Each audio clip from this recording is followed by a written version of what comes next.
EnSync Energy Systems technology served as the backbone and control center of the Smart Energy Microgrid Marketplace during the 2017 SPI Conference and Expo. It featured a live microgrid that utilized solar PV on site, EnSync Energy battery storage, and Matrix Energy Management control platform to operate the off-grid network and power all exhibit booths within the marketplace. Also featured was EnSync Energy's Internet of Energy software platform, DER Flex. Here is an overview of that live microgrid. So today what we've got is we've got a 3-door racking system. This is our Matrix Energy Management product. We've got PV out in the parking lot. It's about a 5 kilowatt array, ground mount. It's running into this drawer right here. This is a 25 kilowatt DC to DC drawer. So you could bring up to 25 kilowatts into this drawer. Also, if you slid in more PV drawers, you could add to that and just modularly increase the PV. We also have a DC to DC drawer that connects to the battery, and we have a lithium-ion energy battery connected to this system. Currently, right now, since it's fairly early morning, and I believe it was fairly cloudy outside this morning, we're not getting much PV. So right now, the system is running almost entirely off the energy storage, discharging to power this DC microgrid. We have a DC to AC inverter in the system as well. However, we've turned it off for the entire conference because we haven't needed the power. Because we've gotten enough from solar to fill up our battery and then turn around and power the microgrid when the sun is not on. So I'm going to walk over.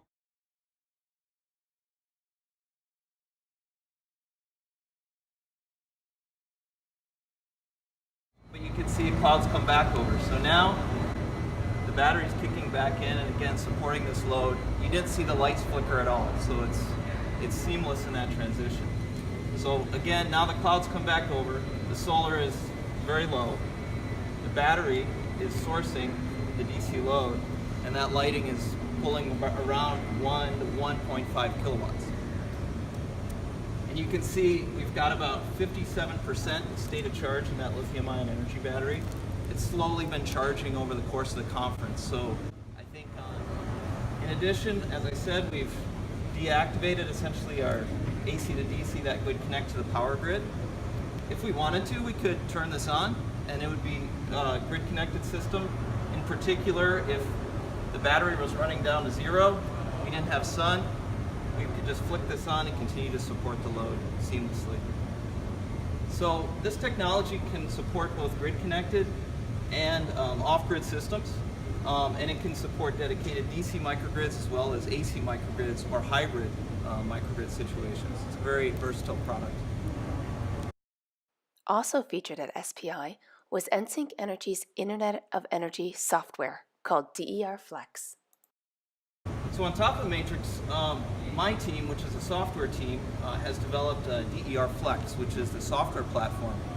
So Matrix is great because it manages these assets with an autosync DC bus, so it doesn't require a central controller.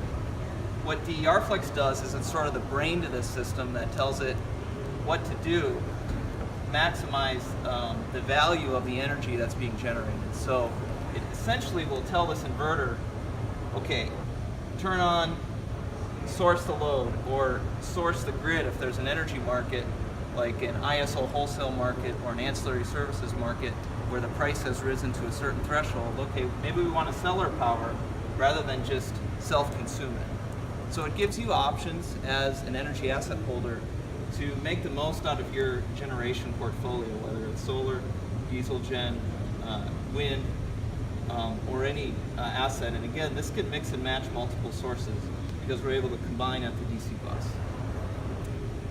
So the software platform is really the brain. So DER Flex says, okay, what's the best way to utilize this energy? And what we tend to look at is forecasting. We'll look at energy pricing. We'll look at system performance over time. We also have local weather stations on many of our sites that give us weather patterns against the forecast to say, okay, is that forecast really going to be accurate? We kind of take that data and then make predictions on how to best run our system. So a very simple example would be in Hawaii, we usually know the next day if it's going to be cloudy or sunny. If it's going to be cloudy, we'll store some extra energy in our batteries overnight because we want to be able to, have resiliency requirements for the customer to hold that energy. We know we won't have a lot of sun the next day. Whereas if it's going to be sunny the next day, we will empty that battery so we can store that power the next day and not ever fold back or waste any energy in the system. So the software platform also focuses on aggregating these sites. So we have multiple commercial and industrial installations. Our primary market is Hawaii. We have about 20 commercial installations behind the meter in Hawaii. We turn around and sell these projects as power purchase agreements. We're actually the first company that sold power purchase agreements with solar plus storage systems. Typically it's been a solar only play in that industry. So our software product then takes these systems and allows companies to view it as an aggregator. So they can do fleet management, and these are some of our different sites. And what this tends to show is the last 24 hours, the current state, again kind of mimicking what's shown here, the current state of the system. And it will also allow aggregated control of the resource, and we're talking to utilities about aggregation plays and being able to utilize these assets for ancillary services, grid stability functions, both watts and bars. The ER Flex is NERC-CIP compliant, which is very critical when you're going to connect to utilities. And the cybersecurity as it is today, utilities and ISOs will be very reluctant unless you can prove to them that you're cyber secure. Thank you for your time today.